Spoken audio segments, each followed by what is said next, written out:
Thank you for the intro. Our pleasure. Now, what is the most important part of maintaining the mission-driven approach to media creation while you focus on growth this year, Malcolm? What a good question. The most important part of maintaining the mission, I would think hiring the right artists and creatives is pretty essential, when it comes to reimagining our media systems as being more equitable and creating not just content for brands, but creating artful, meaningful experiences and stories. I think that putting the right creative in the driver's seat is really, really central and essential to that. And then outside of that, I guess just being willing to, have a high stress tolerance. A lot of the time, you can say that you have really, really strong beliefs or tenets as an agency or as a person, right? You have like your creative 10 commandments, but then the second a client asks for something or there's enough stressors, you bend and move to them. And I think just really being unyielding in terms of your willingness to hold to whatever the pre-decided rules of engagement are, regardless of stress, is also pretty essential. Yeah. Now let's step back a little bit. Uh, you've got your business values, and you've got the stress, aspects of business that you've discussed. But let's talk about how the industry and the market dictate that as well in 2025. What is happening in the industry right now? That's maybe testing your stress levels, or even making things life a little bit easier as well. It's in the industry that are either testing my stress levels or making things easier. Um, I think trends in the industry that are getting kind of tough are an increasing focus on a given piece of media needing to work across like 87 different channels without being super thoughtful to each channel and whether or not the given piece of media will work. It feels a lot like in the 2000s when every single entity on earth needed a Facebook, right? You'd like open up like you'd grab like a bag of grapes from the grocery store, and there would be like a little like us on Facebook on the bag of grapes. I don't need to go like my grapes on Facebook. They're grapes. It's not an essential need for your marketing department. And I feel like there's an increase to this idea of we made this piece of content, let's leverage it across every single imaginable media channel feasible all at once, as opposed to really thinking about where that piece of content's going to have the most impact or meaning, and being just a little bit more thoughtful about where to put stuff out. And then I guess the other thing that I'd say is a trend I've noticed that's kind of a bummer. I guess this is a bit of a meta analysis, but like trends in and of themselves and the need for brands to like get as close to the extraction point as possible of something that's happening, like the thing that I've been talking a lot with this about is the mindful and demure trends from last year, where or what is a very demure, very mindful, I think is what it was. I've already forgotten. That's how fast culture moves. But whatever that thing was, that went viral. Brands extracted and attacked it and killed it within like 7 days. And that desire to get like closer and closer and closer to the origin point of any unique instance of culture that's ever happening, where brands need to get like where they can react and respond to it the instant it happens, I don't think is a good thing. I don't think it's allowing I'd say more than anything, it's just not allowing culture like the time it needs to cook. If you're constantly hunting subcultures as quickly as humanly possible to try and leverage them into brand insights for campaigns, you're not really giving those like subcultures the time they need in the dark to actually become things that are interesting. Very interesting thoughts. Now, what do you think that means for some of your own competitive advantages in the space, or even your competition? I think that certainly for my competitive advantage, the competitive advantage Brink has now is that we believe in bespoke, boutique, highly quality storytelling coming from a real human being that's delivering on really, really impactful metrics, right? I'm not very interested in, nor do we spend a lot of time producing like one-off like short reels. Basically like what is getting referred to as like enshittification or AI slop, anything that exists in that world of just like we're banging these out because we know we need them, we're not being very thoughtful about them, we just want to get eyes, we just need to prime the pump. I think that instinct is going to result in audience burnout and in people having to fundamentally revert back to more traditional forms of how you tell good stories and how you make people feel emotions. And that's kind of where we've been since day one and really haven't moved. So I think it'll be a nice natural just advantage as the market shifts away from like a, extremely, extremely, extremely broad blanket the entire market with targeted ads metrics based approach. Yeah, I think that gap between content and storytelling is going to just get bigger again, even more, rather than that gap closing up. At least initially, went between all that noise with AI content. Um, Malcolm, what are the things that you're spending most of your energy on today in the business right now? What are you responsible for? Sure. I mean, yeah, as the creative director, I'm responsible for walking prospective new clients through how we work, what the approach is, who the team would be, pitching new clients if we're at a pitching phase, talking them through ideas, ideating and concepting approaches, developing and fostering relationships with creatives who would maybe be a solid fit for the agency and for collaborating, and then getting stuff through the point where we have a big, fun, exciting idea for it and over into production, where the wider team kind of takes it from there and starts assembling the house once we have the blueprints, right? Um, Outside of that, I mean, the standard stuff, just managing a team. I manage the day to day of the creative team, so all of the human components that go into that. But hopefully, most of my time and energy is dedicated to having the best creative ideas possible for the problems that are put in front of me and fostering the relationships to help solve those problems. And obviously in your position, it's both creative and business related as well. And to the business related aspects of development, what are some of the most important metrics for you today? For example, new clients, pipeline growth, meeting with new prospects. Sure. What are the most important metrics? I guess on the new business front, it would be like opportunities at bat to pitch, right? Like the frequency at which like the team is having the opportunities to actually pitch business. On the how quickly we are having good ideas side of things, I don't know. That's a tough question.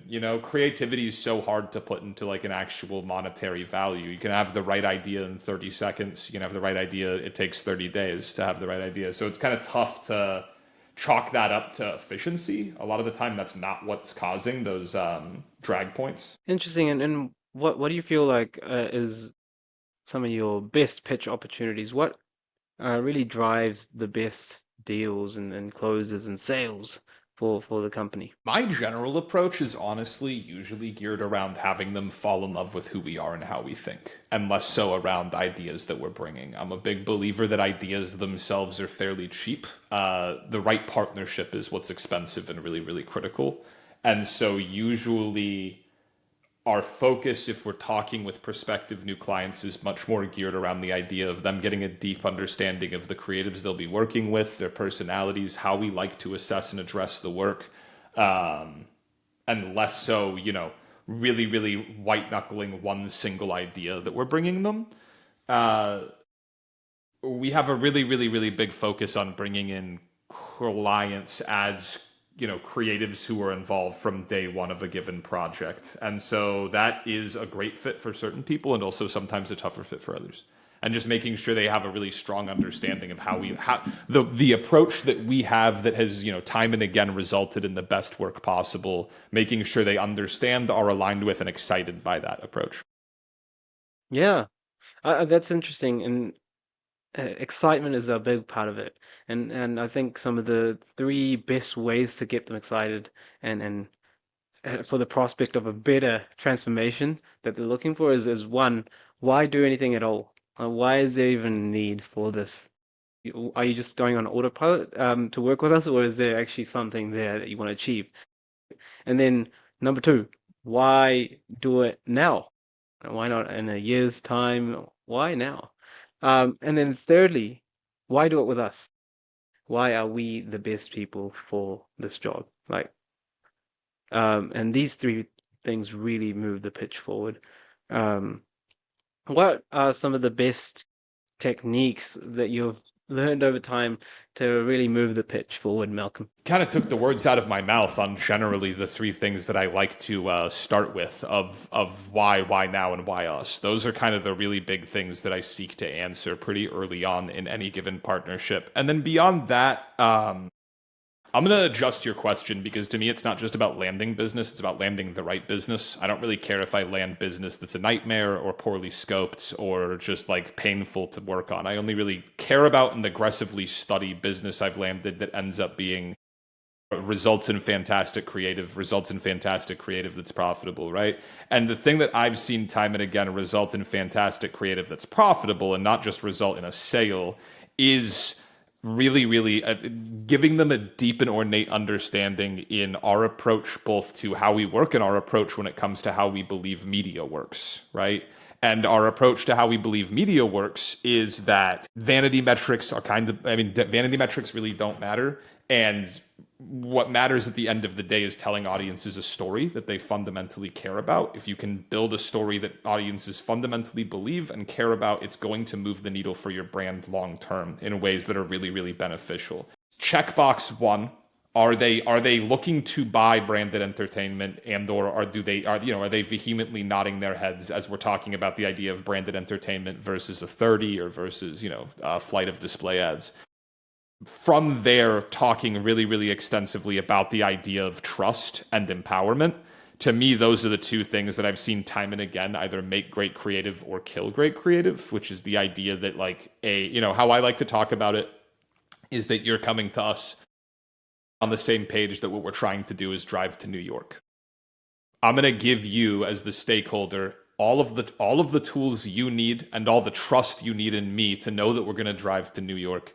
We're not gonna micromanage the person driving to New York. They get to pick the highways. If we start driving to New Orleans, we can talk about it. But we're driving to New York. Let the person getting us to New York pick the highways. To me, that's the ultimate ideal. Is like the creative who's making the work is completely empowered to figure out how to get to New York. The trust floats both ways, where you are equipped with the trust and information you need to get your stakeholders on board. We're equipped with the trust and information we need to do the best work possible. A deep and fundamental buy-in and understanding around those I have found to be pretty central to landing work and landing business. And then just I don't know, cutting the bullshit and being honest with people. I think that ultimately most of the time people want to do business with people they like. They don't want to do business with the best match for their business needs. If we're being completely honest, that's what makes great salesmen, right? Is like you end up going with someone that you want to be friends with and want to have like you. And so I think that people get so automatic about needing to do a bunch of different weird business exchanges and engagements as opposed to just engaging with someone like a human being. That's a and I know it's an annoying answer, but that's a tough thing to know because it's why great business people just go off instinct, right? Or great salespeople go off instinct. They don't really go off of here's my playbook rubric of how I approach it, that they're just engaging with the other person in real time in an honest and dynamic way that makes them naturally charismatic and likable. Yeah, and in addition to that, I want to just add, we often like to sell that dream outcome, right? We're good at that. We can really figure out what they need in terms of creatives. Um, but we often attribute our failure or the pitch not passing through due to maybe budgetary reasons. I think it's actually beyond that. I think it's we have not been able to convince them of the fact that we will be able to minimize the time that it would take for the customer to see results or the client to see results, right? We haven't been able to reduce the pain, the effort, and sacrifices required to achieve the goal. And we're often just too focused on, this is what we can do. This is the beautiful work we create, and not enough about how easier it is by going with us in general.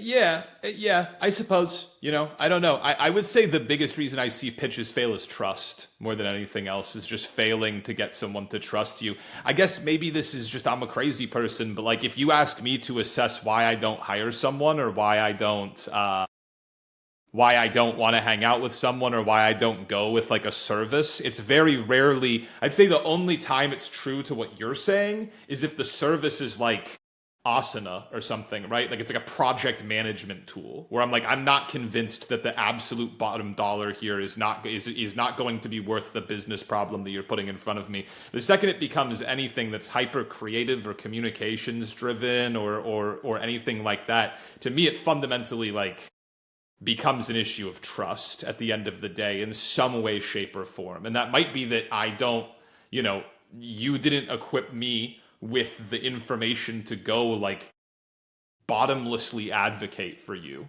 right? Like that is a form of trust that you did that you failed to cultivate trust with me, but you also failed to equip me with basic information that allows me to go advocate for you to a CMO. Because if I trusted you enough, I'd go, I'll stake my job on these people. I don't care. Like I will, if this doesn't work, fire me. I trust them so much to get this thing done. But at the end of the day, it's a human relationship, and it's about like, did you equip them with either logos or ethos, right? No, you're right. It is a trust thing, and often part of our job is to make the guy that takes us to the CMO or the CEO make them look good throughout the process. And yes, so being able to communicate these things, being upfront is about building trust. There's so many variables to building trust and everything, and you can be instinctive about it. Some people just they feel that they are not that they're very uh, they're very closed people with personalities, and sometimes they need Sure. to work on this a little bit more than others, I think. Or find the right team comp, you know? I mean, I think that at the end of the day, that can't be understood. To me, I'm a big believer on just like solve for your weaknesses. Like in terms of like if you're bad with people, you're bad at pitching creative in a Zoom chat, don't try and get better at pitching creative in a Zoom chat. Find someone who's super nasty at pitching creative in a Zoom chat and go work with them. Like, don't you, if you suck at pitching creative in a Zoom chat, I guarantee you have crazy strengths that someone who's incredible at pitching creative in a Zoom chat doesn't have. And don't try and go strengthen your weaknesses, strengthen your strengths, and then just hire for your weaknesses. 100%. I completely agree. Malcolm, what is some of the next 6 to 12 month goals? Say that again. What are some of the next 6 to 12 month goals? What are some of the next 6 to 12 month goals? For the business, we are really rapidly embarking on like year three of repositioning around this branded entertainment premise and have been building out a pretty robust and awesome slate of both original projects and potential brand collaborations. Year over year, our work has charted major awards, National Addies, the Webbies, Sundance Film Festival. I think I would like to see two or three of those fully up and out and in the wild over the next year. We've got quite a few projects actively in our slate right now that we're either proactively pitching to brands or piloting as just original IP that we're making ourselves. Exciting stuff. Yeah. So Malcolm, what then becomes the most important and the most priority number one items in the business right now? You've obviously got a lot of new business development activities. What's screaming at you? Cultivating relationships with artists, I think, is the top thing always. I mean, I think that, I can develop as many unique pieces of IP in house as I want. At the end of the day, I'm the creative director at a media company, and I don't really think that I'm going to have the greatest idea on earth. I think the greatest idea on earth is probably going to be had by, an artist in Mexico City who I haven't met yet, and I want to go meet that person and like help them. I want to go help give them the tools and the partners they need to make breakthrough work.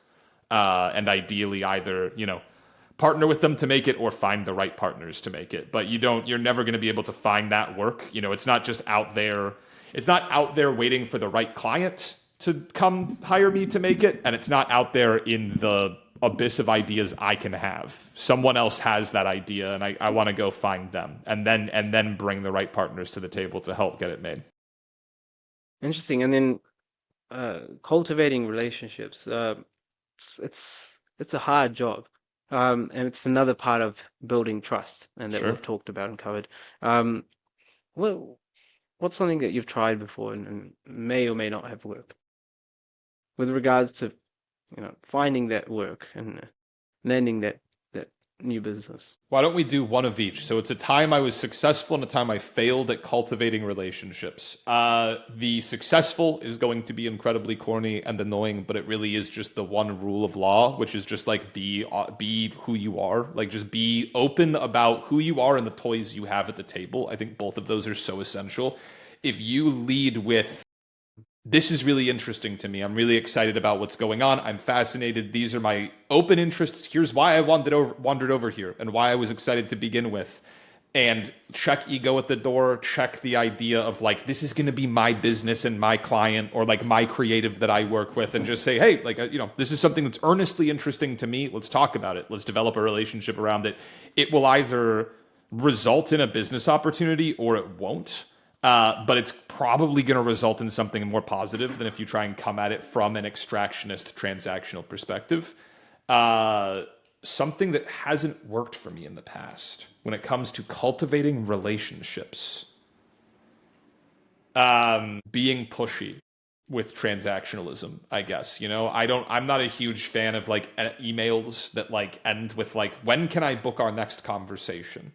Or like, when can I expect that I get this thing? I think that a lot of that can like, maybe you'll force someone along out of a sense of obligation, but long term, you're not forcing something along. And I think more than anything, that would be the thing, right? Just like, don't force it. It's either going to develop into a relationship or it won't. And there's another 7 billion people on earth if it doesn't. Just like, don't feel like you need to like really, really white knuckle this thing. Because that gets so uncomfortable and weird. Yeah, I think part of it is also adding value to each and every transaction, and I think that is a bigger lever of getting someone on a meeting than just saying, when can we get on a meeting?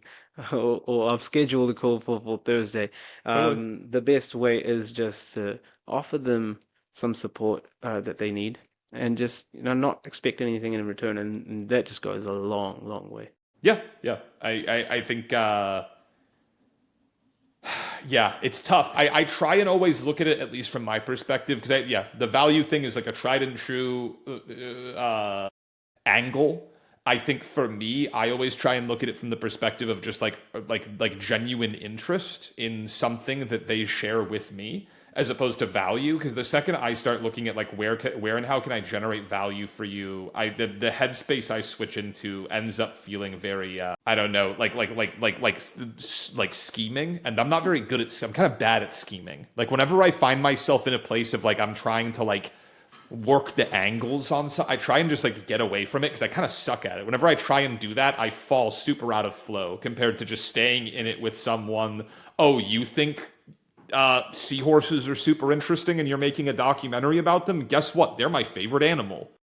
Can we hang out and talk? I'd love to. I know a DP who's scuba diving is like to me that angle of just like, oh, I'm super interested. Here are the toys I have at the table. Let's play. Let's talk. Yeah. Always No. works so much better than the but it's the same thing, right? It's just a reframing that I'm more comfortable with. Yeah, the idea is genuine curiosity, and That's a this, great way to put it. and being able to offer them what they actually need, and I think that's what actually value is really for them. It's what they need, Sure. um, and that's interesting. So what's something, Malcolm? Um, you've built a really cool business with your partners, and how can people find you then? Sure. So what Brink.com is the best and most robust place to possibly track down what we're doing and what we're up to. That's just going to take you straight to the top of the media company. Other than that, you can find me on LinkedIn or Instagram, just under my full name. And if you want to hear more conversational waxing around media and media systems, I have a podcast called Doublethink that is pretty cool and pretty fun. I'm sure it is. And with regards to finding Brink, is there ways that you actually go out and speak to people as well, Malcolm? Not huge on speaking events yet. I would say that Josh Belhumer, who is our managing partner and CEO, is more of the big event speaker type situation. Cool. Awesome. Now, coming to the end, Malcolm, w- if you had a magic wand and you could give it a big Disney whoosh, what would that one thing be that you'd try to solve internally within the business and make sure that you'd start landing some of that more important work, that value driven, mission driven business? It would be crazy if I was able to make a single wish and I used it to improve the business development of my agency and not like to end wars or something. It just seems like a wild use of a single wish. But within the hypothetical that I have a single wish that can achieve anything, but I'm only using it to improve the business development top of funnel of my agency. Gosh, I don't know. I was just having this conversation weirdly with someone, and I think ultimately my current hypothesis is that there's two ways to blow up and act like you don't know nobody, right? And option one is that you become Kendrick Lamar and you make insanely successful art and you go, I'm Kendrick Lamar. I won a fucking Pulitzer. I can do whatever I want for your brands, Tommy Hilfiger. Like I'm good. Let me cook. Or you do the other angle, which I think is built on like long-term consistency in an incredibly specific and narrow delivery point, like where you build relationships over time and those relationships like atrophy and spread outwards into other organizations and you hopefully just like slowly build a pyramid. I guess I would wish one wish. This is a tough one. This is a lot of me trying to buy time because it's a really tough wish to know. I mean, I guess the wish would be to be able to just have like 10,000 versions of me and the partners at the company who can go to every single conference that's meaningful, right? And like meet and strike up and forge meaningful relationships on a peer-to-peer, one-to-one basis that actually have impact and value, because that's really, it's the hardest and slowest, but it is the most reliable way to develop business. That's uh that's the answer we're looking for. Uh, so just being able to connect with more people on a beyond humanly possible way, but and just being able to start those conversations and then hopefully being able to cultivate them in turn and build trust in the process. So this has been lovely, Malcolm. This has been an amazing conversation with you. Thank you so much for sharing your insights, and it's been a pleasure. Thanks, Jake Beard. I hope it was. I hope there's something helpful in there.